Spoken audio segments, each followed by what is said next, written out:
Nelson Mandela was born on July 18, 1918, in the village of Mvezo in Mthatha, South Africa. Nelson was born into a royal family, but he was the first person in his family to receive a formal education. He attended Clarkbury Institute. When Nelson came back after getting his education, he found out that his parents made him an arranged marriage. He did not want to marry someone he did not love, so he fled to Johannesburg and studied law and completed his bachelor's degree at the University of Witwatersrand. During his college years, Mandela got involved in the movement against racial discrimination and soon managed to join the African National Congress. Also known as the NAC, it was here that Mandela learned about a new system of racial classification, a segregation called apartheid. Apartheid lasted from 1948 to 1994. It was created to keep the economic and political power of the British Empire in the hands of the white.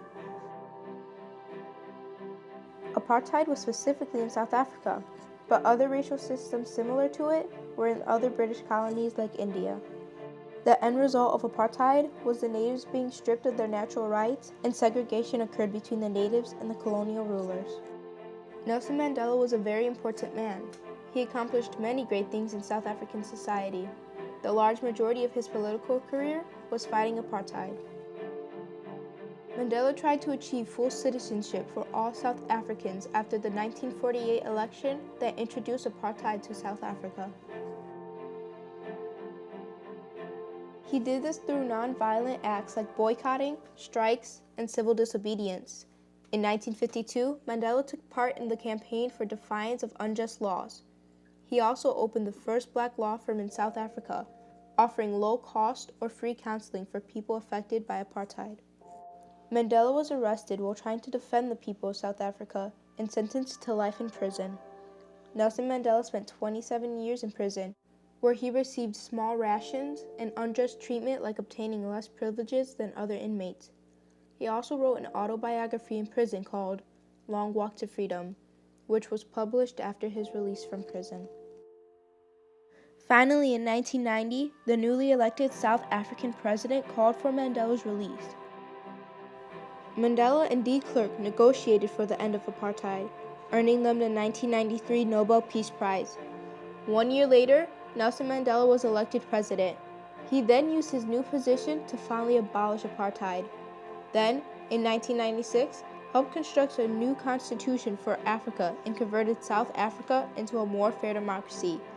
In 1999, Mandela retired from his position, but continued to be an advocate for human rights. The UN recognized July 18th as Nelson Mandela Day. Then, December 5th, 2013, he passed away due to chronic lung infection, but his legacy still carries on.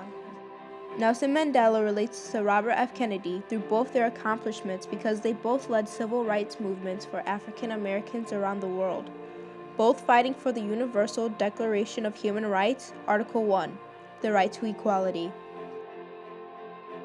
RFK even visited the University of Cape Town, South Africa, to meet with government officials in 1961. He got their viewpoint on apartheid so he could go back to the United States and win the civil rights battle for people of color. By producing this video, we would like to continue to spread the great work of Mandela and his life as an advocate for human rights. Instead of living a relaxed life of luxury, he set it as his life goal to change the way his people were treated so that they may have better lives, even though that meant he had to deal with many hardships. The actions of Mandela and others around the same time, such as Robert F. Kennedy, will never be forgotten.